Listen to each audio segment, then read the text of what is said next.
El Señor les bendiga. Bueno, estamos aquí como cada día para compartir un pensamiento de la palabra del Señor. Y el día de hoy vamos a tomar Jeremías capítulo 16, versículo 10. Jeremías 16, versículo 10. Vamos a hablar en este día acerca de un tema difícil de tratar, ¿no? Y difícil, porque es difícil de tratar, es difícil de entender.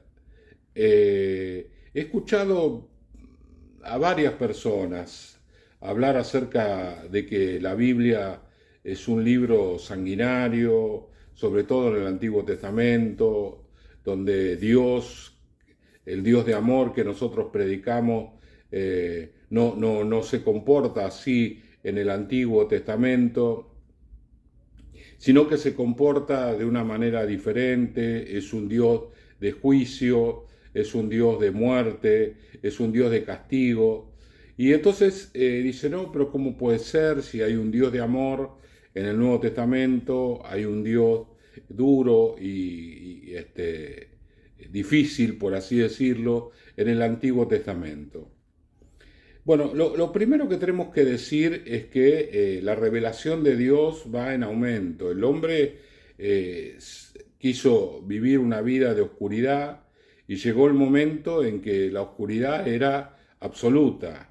Bueno, Dios castiga a través de Noé a la humanidad y salva a la única familia. Él podía haber salvado a otros más, pero la única familia en todo el planeta Tierra que realmente temía a Dios es la familia que él salvó. Si hubiese otras familias que tuvieran temor de Dios, Dios las hubiese salvado, pero no había, era solamente Noé. Y había que tomar de alguna manera represalia contra la actitud rebelde, la actitud de poner a Dios a sus espaldas de todo ese pueblo. ¿Sí? ¿Y por qué Dios permite este tipo de cosas? ¿Por qué Dios actúa de esta manera? Para poder darle a la otra generación la oportunidad de buscar a Dios, de realmente relacionarse con el Señor. Cuando la gente está envuelta en sus pecados, cuando la gente está atada por los pecados, dice el Nuevo Testamento que aquel que hace pecado, esclavo es del pecado, entonces esa gente enseña a sus hijos a pecar. ¿Sí? Les enseña a vivir una vida, lo estamos viendo al día de hoy, ¿no?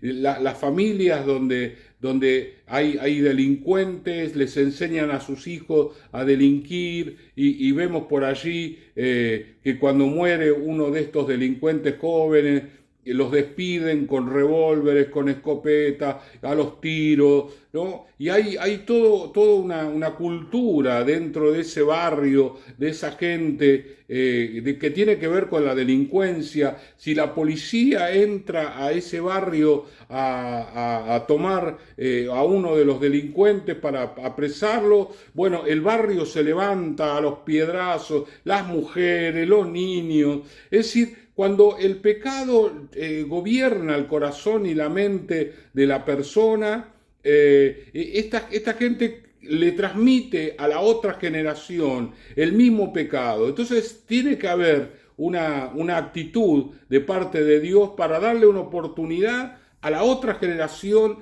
de vivir una vida limpia, de elegir su vida, ¿sí? Porque cuando se transmite el pecado de esta manera, no hay opción, no hay chance. La gente realmente quiere enseñarle a los hijos a vivir de esa manera y es más, hay padres que han compartido droga con sus hijos, los han iniciado en el alcohol, los han iniciado en la droga, ¿no? Estas cosas que pasan, que son tan terribles, bueno, ni hablar de lo que tiene que ver con los abusos, que lo que tiene que ver con las violaciones, donde las familias, las relaciones son entre familias. Hay lugares acá en Buenos Aires donde los pastores transmiten en información, donde son lugares, son barrios donde están acostumbrados a tener relaciones entre todos los miembros de la familia como algo normal, ¿no?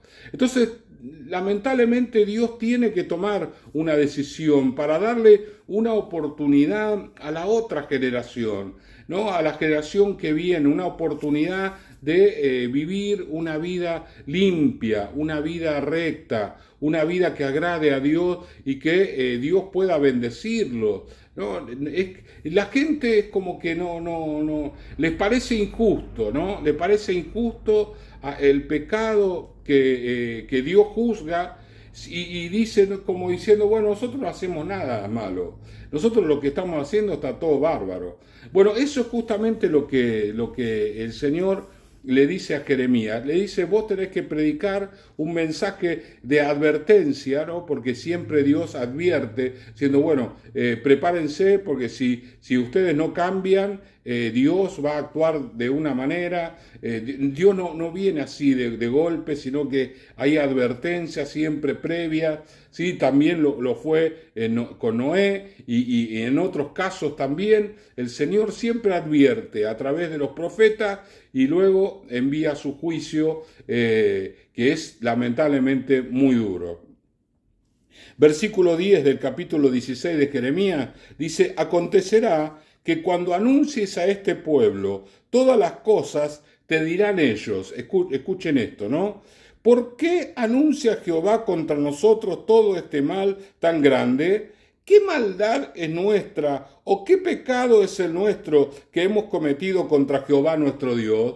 Es la gente ignorante, atada por el pecado, bloqueada, como dice el apóstol Pablo en sus cartas de Corintio, bloqueada en su mente para no darse cuenta de que están viviendo una vida de pecado, una vida de error. Y dice, no, ¿cómo puede ser que Dios nos quiera juzgar si nosotros somos buena gente, ¿no? Porque para las personas todos son buena gente, todos es buena gente, pero delante del Señor eso no es así. Nosotros vivimos una vida de pecado, de error, una vida que ofende a Dios. No, a nosotros nos preocupa tanto no ofender a las demás personas, no ofender al vecino, no ofender a la gente que nos rodea, a los familiares, llevarnos bien con todos, tener una buena relación, pero no nos importa ofender a Dios, ¿no? Si un día empezamos a tomamos hasta que estamos todos borrachos, no, eso no ofende a Dios,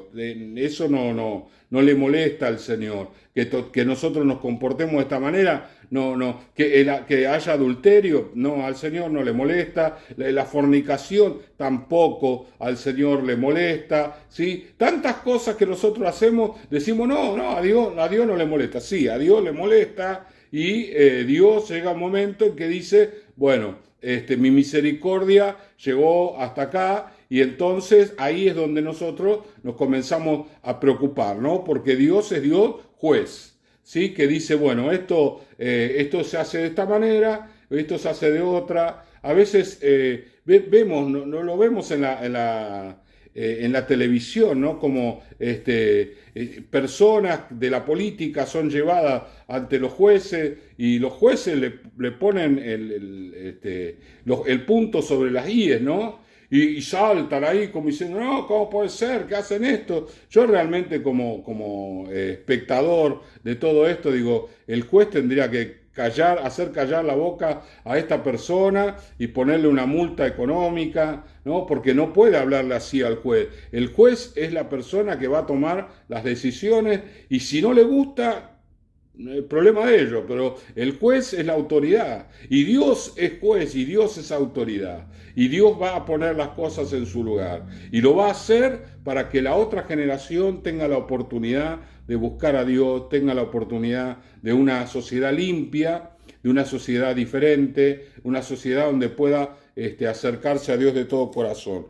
Entonces le dirás, versículo 11, porque vuestros padres me dejaron, dice, ¿no? Tiene argumento Dios. Dice Jehová, y anduvieron en pos de dioses ajenos, ¿sí? Idolatrando imágenes y dioses que no existen. Y los sirvieron, y ante ellos se postraron y me dejaron a mí y no guardaron mi ley.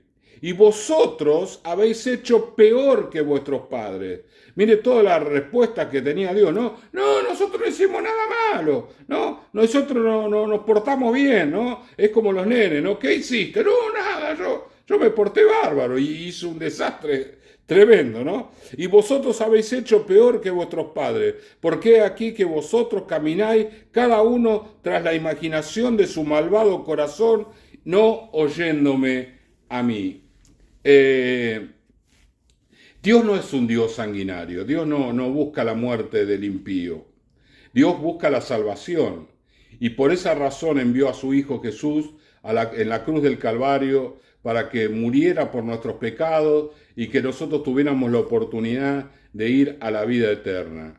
El hombre tiene que entender que sus acciones lo llevaban a un castigo eterno y que la única manera que había de revertir esto es entregando la vida de su Hijo Jesucristo en la cruz del Calvario para que nosotros tengamos la oportunidad a través de la fe de recibir el perdón de nuestros pecados. Dios no es un Dios sanguinario, el Antiguo Testamento no chorrea sangre, como dicen algunos detractores, pero sí nos enseña que Dios es juez, que Dios es juez y que Dios es recto, que Dios es santo. El Nuevo Testamento dice que es 3 veces santo, ¿sí?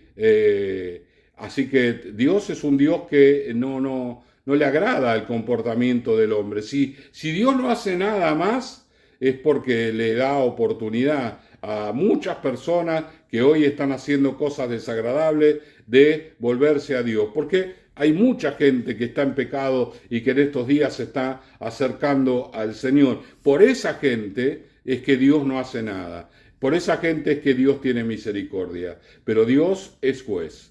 Dios es juez y al final de los tiempos Dios va a poner todas las cosas en su lugar y este planeta que el hombre ama tanto e idolatra tanto, la madre naturaleza que le llama, ¿sí? Va a ser destruido y Dios va a hacer una nueva tierra, un nuevo cielo para que todos aquellos que buscaron su rostro tengan la oportunidad de estar con Él eternamente y para siempre.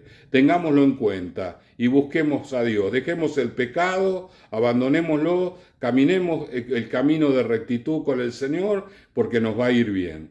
Vamos a orar. Señor y Padre, gracias te damos en esta hora. Enséñanos, Señor, que tú eres un Dios recto, tú eres un Dios justo, Señor, y que tú ordenas nuestros pasos delante de ti, Señor, para que no nos entristezcamos, Señor, ni nos quejemos delante de tu presencia, para que no lo consideremos injusto, sino para que nos humillemos, Señor, y aceptemos lo que tú tienes preparado para nosotros. En el nombre de Jesús, amén. Amén y amén. El Señor les bendiga.